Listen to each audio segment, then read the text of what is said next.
राजधानी दिल्ली की हवा रविवार सुबह एक बार फिर जहर से भर गई है। सीपीसीबी के ताजा आंकड़ों के मुताबिक इस बात पर चिंता दी गई है कि एम्स इलाके में दर्ज हुआ AQI 421 जो सीधे गंभीर श्रेणी में आता है, यानी वो स्तर जहां हवा फेफड़ों को चोट पहुंचाने वाली लगती है।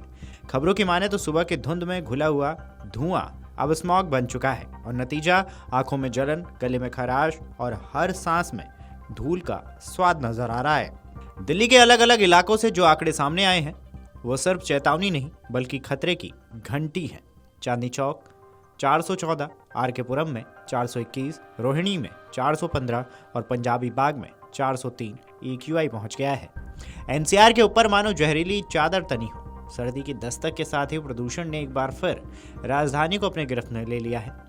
इस बीच अगले 2 दिन तक हवा बेहद खराब श्रेणी में बने रहने के अनुमान लगाए जा रहे हैं, यानी मास्क सांस की जरूरत बनता जा रहा है। CPCB के आंकड़ों के मुताबिक दिल्ली के कई मॉनिटरिंग स्टेशनों पर वायु गुणवत्ता बेहद खराब स्थिति में दर्ज की गई है।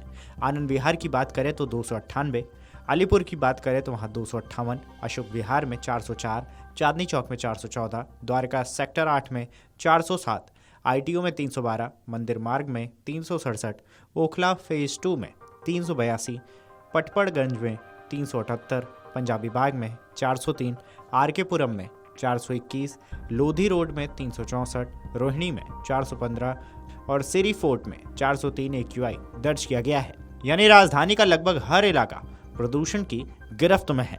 रविवार को सुबह से ही हवा में नमी और धूल कणों की अधिकता महसूस की गई है। सर्दी की दस्तक के साथ ही वायुमंडल की ऊपरी परतें ठंडी होने लगी है, जिससे प्रदूषक नीचे फंस जा रहे हैं। हवा की गति धीमी होने के कारण ये कण वातावरण में लंबे समय तक टिके रहते हैं और स्मॉग की परत बना लेते हैं। इस वजह से दृश्यता भी घट जाती है और सड़क पर गाड़ियों की रफ्तार धीमी पड़ जाती है।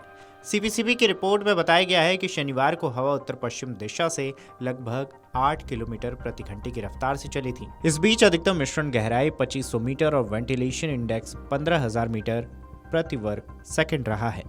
यह स्तर इतना कम है कि हवा में मौजूद प्रदूषक ऊपर नहीं जा पा रहे हैं। वहीं इस बीच चिकित्सकों ने भी चेतावनी दी है। उन्होंने बताया कि 400 से अधिक का AQI फेफड़ों और दिल दोनों पर गंभीर असर डालता है। खासकर बच्चों, बुजुर्गों और अस्थमा के मरीजों को इस दौरान सावधानी बरतनी चाहिए। दिल्ली सरकार ने वायु प्रदूषण पर नियंत्रण के लिए ग्रेडेड रिस्पॉन्स एक्शन प्लान यानी कि ग्रैप लागू किया है। इसके तहत निर्माण कार्यों पर रोक, सड़कों पर पानी का छिड़काव, डीजल वाहनों की निगरानी और सार्वजनिक परिवहन को बढ़ावा देने जैसे कदम उठाए जा रहे हैं। दिल्ली के पर्यावरण मंत्री गोपाल राय ने बताया कि प्रदूषण का सबसे बड़ा कारण पड़ोसी राज्यों में पराली जलाना है। पंजाब और हरियाणा से आने वाले धुएं के कारण दिल्ली की हवा और अधिक खराब हो जाती है। उन्होंने केंद्र सरकार से अपील की है कि सभी प्रभावित राज्यों के बीच तत्काल संयुक्त बैठक कर समाधान निकाला जाए। वहीं मौसम विभाग का कहना है कि अगले 2 दिनों तक स्थिति में कोई खास सुधार नहीं होगा।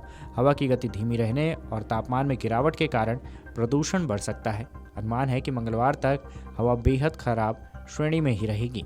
हालांकि अगर हवा की रफ्तार बढ़ी तो उत्तर पश्चिम से ठंडी हवाएं चली तो कुछ राहत मिल सकती है। दिल्ली की हवा फिलहाल चेतावनी की स्थिति में है। आंकड़े बताते हैं कि अगर तुरंत ठोस कदम नहीं उठाए गए तो आने वाले हफ्तों में हालात और बिगड़ सकते हैं।